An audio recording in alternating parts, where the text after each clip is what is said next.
we wish you well. I'm going to move to Mr. Trying to give Representative Taylor a minute, but Mr. Mark Amick, say that right at all? Or Thank you. got several poll watchers. Thank you again, Ms. Wolf. Sure, it's Amick. Amick, excuse me, Mr. Amick, I'm going to let you go. All right. First, I'll say thank everyone for the opportunity to share my experiences and recommendations with you today to help ensure that we have integrity with our elections here in Georgia. It also appears that my video is not working as fate would have it, so I do apologize for that. But we'll continue to move forward here. So my role in this past election and the recount and the runoff has been as a statewide poll watcher. That is different than a precinct poll watcher in that I'm enabled to go to any polling location, and that's relevant in this particular instance because I'm going to share some experiences in my testimony, citing some different examples that I have seen throughout the election process here. So quickly, one example is that on election day, I was not allowed to enter into Birmingham Falls Elementary, the polling location there in Fulton, Georgia. I was wearing my state issued badge and letter from the Secretary of State. I presented that to the poll manager, and I was not allowed to enter the voting location to watch the process. The poll manager and I went around on it for maybe 3 times where I pointed out the specific language. She did not believe that I was authorized or did not allow me the opportunity to enter, so I was not allowed to do that. Instead of escalating it, I decided to move on and not make a bigger thing out of it at that time.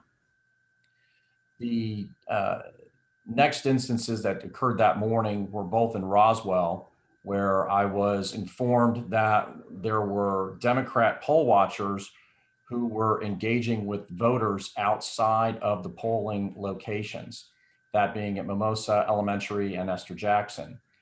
And when I arrived, and both of those were validated. So when I arrived at Mimosa Elementary, the poll watchers were engaging with voters, both leaving the location and entering between the parking lot and the school themselves, or the school itself.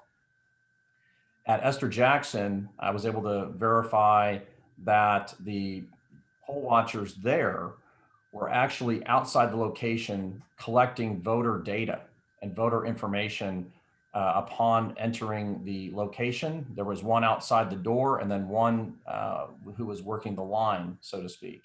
And the poll manager at the time was distracted a little bit because there was equipment that was not working, and she was working to solve that issue. She was not aware of that. And once she reeled that in.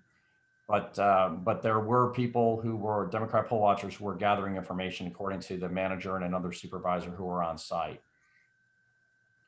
Moving ahead to November 6th at State Farm Arena, on that particular day, they were processing the provisional as well as military and Uokava ballots. A couple things of note there. Of course, the first is with regards to the observation and the ability to observe the process. This was consistent through all absentee ballots. The room was a kind of a dog-legged shape, and you were pinned to the back corner or back part of the short end of that dog leg, and it did not allow you the opportunity to really meaningfully watch that process. You were easily a good 15 feet away from the nearest table. There was voting equipment that was in the way. There were concrete poles that were structural that were in the way. And the room dog-legged around, so you couldn't see the tables, you couldn't see other equipment. And there was a door that we are told of that is supposedly where they were bringing in the ballots, but we were not able to see that as well. I will note for the record that on the 4th, November 4th that is, and on the 6th, while I was there on each of those days, that I not at any time saw the workers pull bins or suitcases or anything out from underneath the tables as normal operating procedure. Moving ahead into something that Marcy McCarthy touched base on earlier, and that is a concern over the processing of the military and UOCAVA ballots. I had flagged this as being as a concern, and I'll get into that in a minute here. The day after, according to the one thing I'm going to clarify for everybody and for everyone here is that the process, according to Rick Barron, who's with Fulton County there, as explained to myself and a few others, what they do is they will mail a form, they will email a form to military members or other overseas citizens. They will then print that form, mark that form with their intended choices, and then mail that back to the county. The county then processes it much like they would with an absentee. However, it goes through that process that Marcy mentioned with regards to duplication. I too had flagged that as a real problem because where we're at, we cannot see that process. So a worker, a Fulton County worker, takes that form and then is supposed to duplicate that form onto a ballot with the intended choices of that voter. That is not something that we are able to observe or watch firsthand. You can see it from a distance, but you cannot see whether it's authentic or validated or any parent accountability with regards to the voter's intent of casting that ballot. Same thing, the second point with regards to concern in that process is once that duplication is done, then that goes through to another individual who actually casts the ballot. There too, you are not allowed to observe or watch that process. They're behind the typical voting machine. You are not allowed to see how they vote. At any of those points, it would be seemingly and unfortunately easy to make a change without any accountability or verification or authentication in that process. And that is something that needs to change. Moving ahead to DeKalb County on November 15th, this was the date of the first recount or audit, as it was. The observation was limited at that time to one observer per 10 tables. However, they were set up in sections of 16 tables. So clearly that doesn't make sense and led to a number of conflicts and confusion. So while I do believe we need more hands-on observation, setting it up like that just only led to other problems that were unnecessary. The biggest thing that came out of DeKalb, from my experience, was an attempt to inflate the vote count for Joe Biden by 9,626 votes. Having grown frustrated with sitting and trying to watch the recount process, I decided to move somewhere where I thought or hoped that I could add a little bit more value in my role, and went to the table and the location where the workers were entering in the sheets with the recount tallies into the Arlo system. Of course, we had to stay 6 or more feet back behind them. You're not able to see what is input into the computer screen.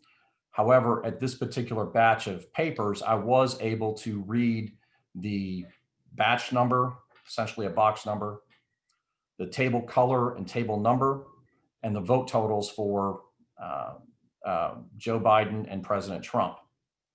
I started making notes of it because I thought it might be helpful in case there was an opportunity or a need for an audit to confirm if what was actually submitted was entered into the system.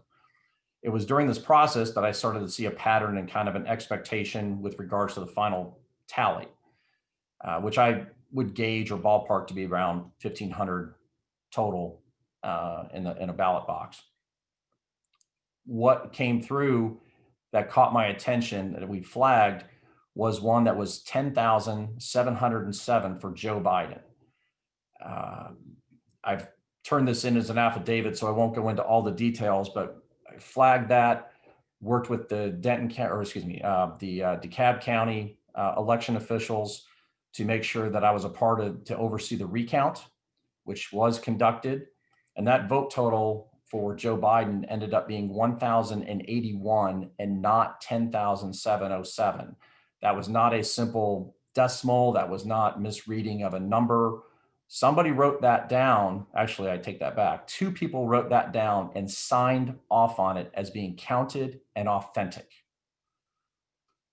I don't know, that has been turned in supposedly for investigation. I too have not been contacted with regards to my input if someone wanted to gain some insight.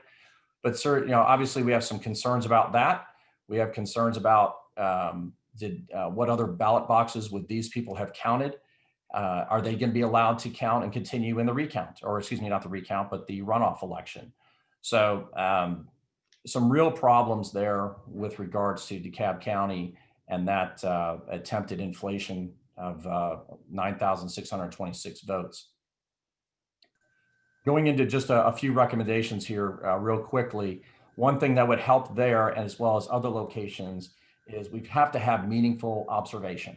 We really do.